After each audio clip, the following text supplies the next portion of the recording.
Present indefinite টেন্সে subject third person singular number হলে, যেমন কারো নাম হলে, যেমন শান্তা, মারিয়া, যাই হোক, কারো নাম হলে নিজুম, কারো নাম হলে অথবা হি, শি অথবা ইট থাকলে ভার্বের শেষে এস বা ইয়েস হবে। কারণ হচ্ছে আমাদের রাইট ফর্ম অফ ভার্ব সেটের রুলস আছে, প্রেজেন্ট ইনডেফিনিট টেন্সে subject third person singular number হলে ভার্বের শেষে এস বা ইয়েস যোগ হয়। আমরা একবার হি দিয়ে প্র্যাকটিস করব, আবার শি দিয়ে প্র্যাকটিস করব, ঠিক আছে?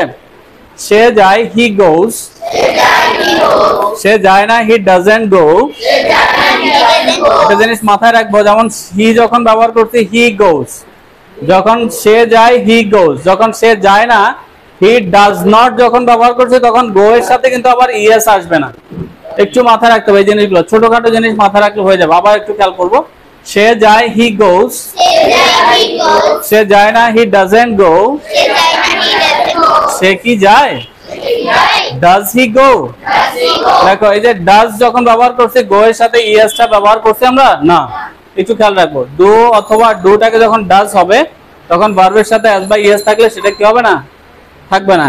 গো এর সাথে এস বাই ইএস টা আমরা বসাবো না। আবার একটু খেয়াল করবো, সে যায় হি গোস, সে যায় না হি ডাজন্ট গো। সে কি যায়? ডাজ হি গো? সে কি যায় না? ডাজন্ট হি গো? এবার আমরা শি দিয়ে ব্যবহার করবো।